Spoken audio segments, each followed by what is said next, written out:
നമസ്കാരം. ആർഷഭാരതിയിലേക്ക് എല്ലാവർക്കും സ്വാഗതം. ഇന്ന് ഒരു പുതിയ എപ്പിസോഡാണ്.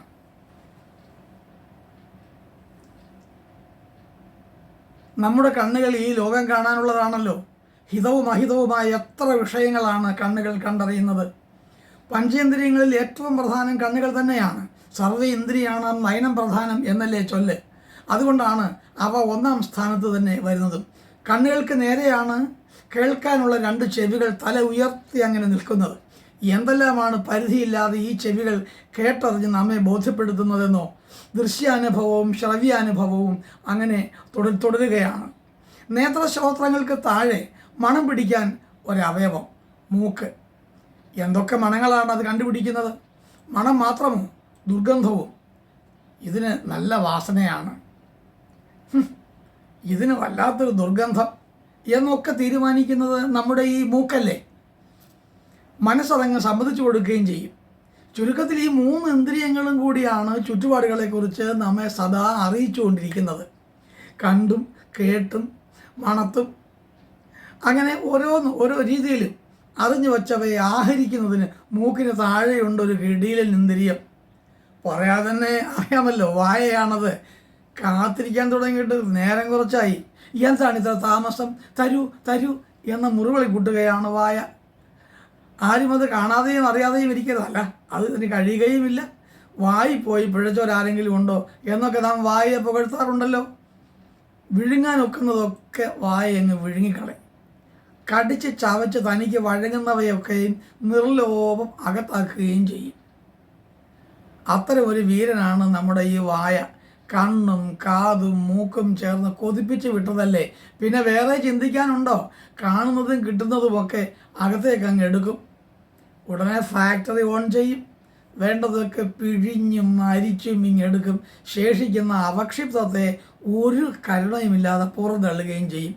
എവിടെയെങ്കിലും കൊണ്ട് കളഞ്ഞേക്കൂ എന്ന മട്ടിൽ സ്വസ്ഥമായിരിക്കും.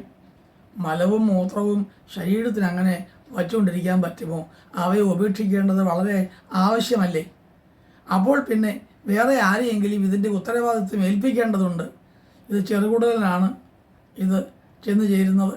ചെറുകുടലിന് എന്നും ഈ പാപഭാരം ചുമക്കാനാണ് വിധി.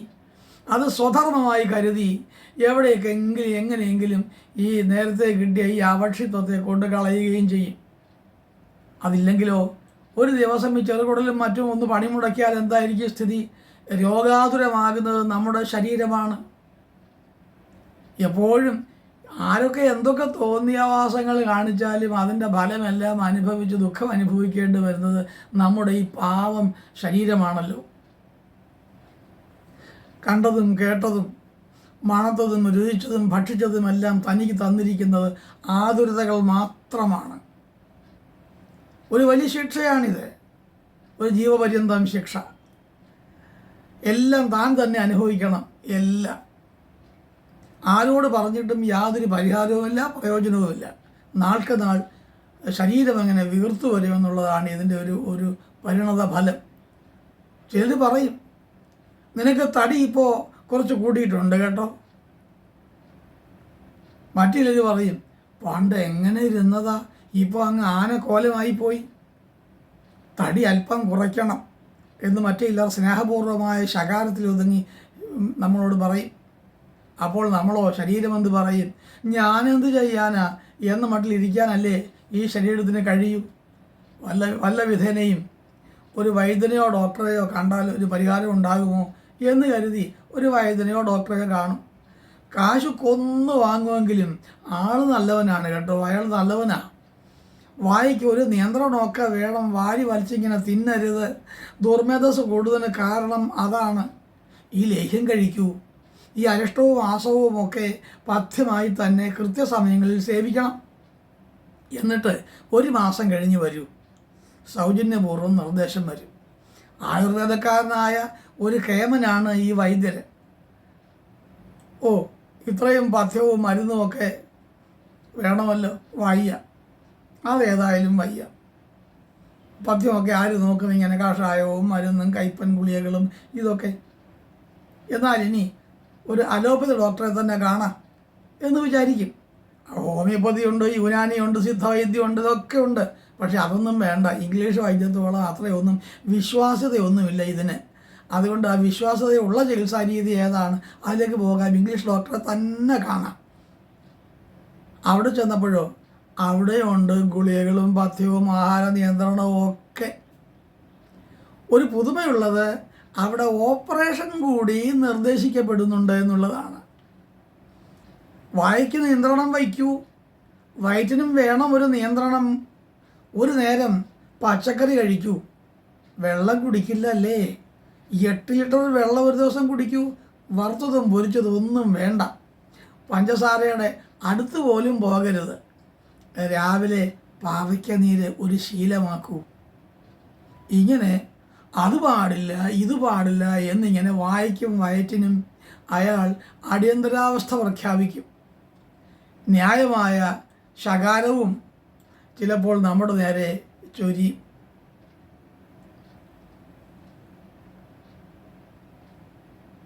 ഈ മരുന്ന് രാവിലെ 1 കഴിക്കണം, ഉച്ചയ്ക്ക് ഭക്ഷണത്തിന് ശേഷം 2 എണ്ണം കഴിക്കണം.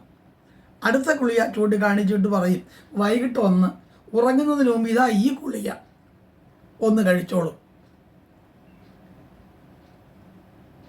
പിന്നെ ആഹാരം ഉണ്ടല്ലോ, അത് തീരെ കഴിക്കരുത്, ഇത് അല്പം കഴിച്ചോളൂ. ചുവരിൽ വച്ചിരുന്ന ചിത്രത്തെ ചൂണ്ടിക്കാട്ടിക്കൊണ്ടാണ് ഡോക്ടർ അത് പറയുന്നത്. എന്നിട്ട് തുടരും.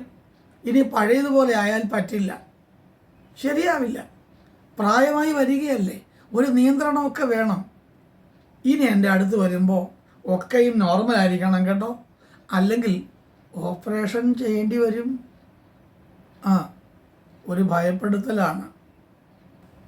വായ പരിഭവം പറയും, എവിടെയോ കിടന്ന ഒരുത്തൻ്റെ ആജ്ഞ അനുസരിച്ച് ഇഷ്ടമുള്ള അത്രയും വേണ്ടെന്ന് വയ്ക്കുകയാണ്. വയറത് കേട്ടിട്ട് വിശേഷിച്ച് അഭിപ്രായമൊന്നും പറഞ്ഞില്ല. വായ പറയും ഇതിനൊരു രുചിയുമില്ല, ഇത് എനിക്ക് വേണ്ട എന്ന്. അപ്പോൾ വയറ് ആ വൈദ്യൻ്റെയും ഡോക്ടറുടെയും പക്ഷത്താണ്. വായയുടെ തോന്നിവാസം എങ്ങനെ നിർത്താൻ കഴിയും, അതിന് ഒരു വഴിയുമില്ലല്ലോ എന്ന് ക്ലേശിച്ചിരിക്കുകയായിരുന്നു. അപ്പോഴാണ് ഡോക്ടറുടെ ഇത്തരം ചികിത്സാ രീതികൾ അവലംബിക്കേണ്ടി വന്നത്.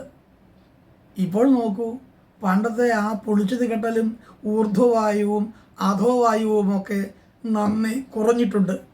ഇങ്ങനെ അങ്ങ് പോയാൽ മതി. അല്ല, അപ്പോൾ ഇത്രയും കാലം ഇത്രയും ദുരിതങ്ങൾ വരുത്തിയത് ഈ വായയായിരുന്നല്ലോ. ആണോ? ശരിക്കും ചിന്തിച്ചാൽ വായ മാത്രമല്ല കേട്ടോ, കൊതിപ്പിച്ചത് കണ്ണല്ലേ, പിന്നെ ചെവിയല്ലേ, ആ മൂക്ക് മണം പിടിച്ച് പിന്നെ വഴിതെറ്റിക്കായിരുന്നില്ലേ? അന്നേ ഇതിനൊക്കെ ഒരു നിയന്ത്രണം വച്ചിരുന്നെങ്കിൽ ആശ്വാസത്തോടെ കഴിയാമായിരുന്നു. എല്ലാം ഉദരനിമിത്തം വന്നുകൂടുന്ന പൊല്ലാപ്പുകളാണല്ലോ.